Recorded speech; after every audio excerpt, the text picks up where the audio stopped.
அனைவருக்கும் வணக்கம். தெய்வீக பலன்கள் சேனல் சார்பாக தங்களை அன்புடன் வரவேற்கிறோம். இன்று நம் காணொளியில் காண விரும்புவது பரம்பொருள் சிவபெருமான் அவர்களுக்கு தன் கண்ணை பிடுங்கி கொடுத்த ஸ்ரீ மகாவிஷ்ணு அவர்களை பற்றி இந்த காணொளியில் விரிவாக பார்க்கலாம். வாருங்கள் காணொளிக்கு செல்லலாம். மறக்காமல் ஒரு சப்ஸ்கிரைப் செய்யவும். ஒரு சமயம் அனைத்து ராட்சசர்களும் ஒன்று சேர்ந்து தேவர்களை அழித்து துன்புறுத்தி கஷ்டப்படுத்தி வந்தார்கள்.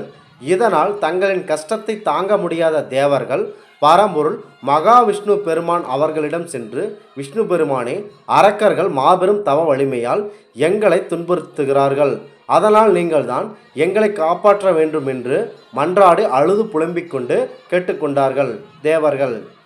அதற்கு பரம்பொருள் மகாவிஷ்ணு அவர்கள் சிவபெருமான் அவர்களிடம் மாபெரும் தவ வலிமையை அரக்கர்கள் பெற்றிருக்கிறார்கள், அதனால் நாம் அவர்களிடம் போரிட்டு நம்மால் வெற்றி கொள்ள முடியாது, ஏதேனும் ஒரு உபாயத்தை தான் நாம் தேட வேண்டும் என்று பரம்பொருள் மகாவிஷ்ணு அவர்கள் கூறுகிறார்கள்.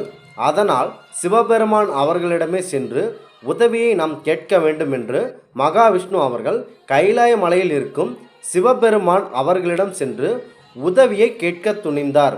கைலாயத்திற்கு உள்ளே சென்று பரம்பொருள் மகாவிஷ்ணு அவர்கள் பார்த்தபோது சிவபெருமான் அவர்கள் ஆழ்ந்த மயக்கத்தில், அதாவது உறக்கத்தில் இருந்தார்.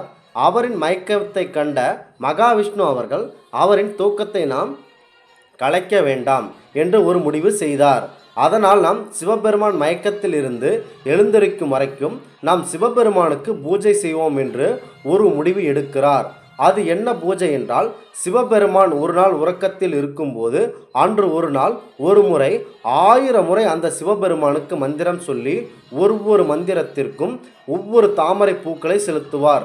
சிவபெருமான் அவர்கள் மயக்கத்தில் இருந்து வெளிவதற்கு பல ஆண்டுகள் ஆகிறது.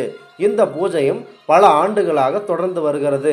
சிவபெருமான் அவர்கள் ஒரு நாள் மயக்கத்திலிருந்து வெளியே வந்து விடுகிறார்.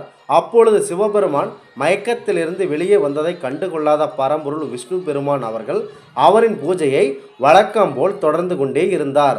அவரிடம் ஒரு திருவிளையாடல் விளையாட நிகழ்த்துவோம் என்று சிவபெருமான் அவர்கள் விரும்புகிறார்கள். அப்பொழுது சிவபெருமான் அவர்கள் தனக்கு 1000 மந்திரத்தையும் 1000 தாமரை பூக்களையும் அர்ப்பணிக்கும். மகாவிஷ்ணு அவர்கள் கையில் இருக்கும் ஒரு தாமரை பூவை சிவபெருமான் அவர்கள் களவாடி விடுகிறார்கள். அப்பொழுது 999 முறை மந்திரத்தை கூறிவிட்டு 999 தாமரை பூக்களையும் சாத்திவிட்டு அதன் பிறகு 1000வது மந்திரத்தை விஷ்ணு பெருமான் அவர்கள் கூறும்போது ஒரு தாமரை பூவை காணவில்லை. அதனால் மந்திரத்தை அப்படியே முடிக்காமல் தன் கண்ணை வெளியே பிடுங்கி அது 1000 தாமரை பூவாக சிவபெருமானுக்கு சாட்டி வழிபட்டார் மகாவிஷ்ணு அவர்கள். இதனால் பரம்பொருள் சிவபெருமான் அவர்கள் விஷ்ணு பெருமானின் பக்தியை கண்டு வியந்து போனார்.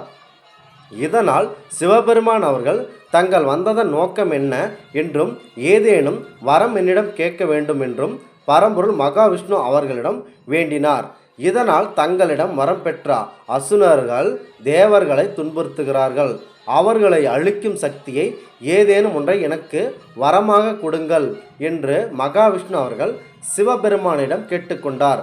விஷ்ணு பெருமானின் பக்தியில் மயங்கிய சிவபெருமான் அவர்கள் விஷ்ணு பெருமான் கேட்டவாறு வட்ட வடிவில் இருக்கும் சுதர்சன சக்கரத்தை சிவபெருமான் அவர்கள் விஷ்ணு பெருமானுக்கு கொடுத்து அருளினார்.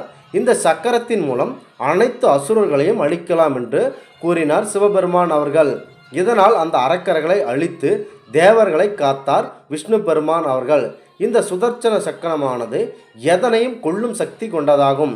இதனால் தான் விஷ்ணு பெருமான் அவர்கள் அன்றிலிருந்து அரக்கர்களை அழிக்கும் தொழிலை மேற்கொண்டார். எவரேனும் கெட்ட செயல்களில் ஈடுபட்டாலும் மக்களுக்கு தொந்தரவு கொடுத்தாலும் அதனால் விஷ்ணு பெருமான் அவர்கள் கோபப்பட்டு அவர்களை அழிப்பார் என்பது ஐதீகம். இந்தனை இவர் அழிக்கும் கடவுளாகவும் பார்க்கப்பட்டார், அதாவது கெட்டதை அழிக்கும் கடவுள்களாக பார்க்கப்பட்டார். இந்த ஆன்மீக தகவலை உங்களுக்கு பகிர்ந்தமைக்கு தெய்வீக பலன்கள் சேனல் சார்பாக நாங்கள் மிகுந்த பெருமை கொள்கிறோம். மீண்டும் ஒரு நல்லதொரு காணொளியில் உங்களை சந்திக்கிறோம். நன்றி, வணக்கம்.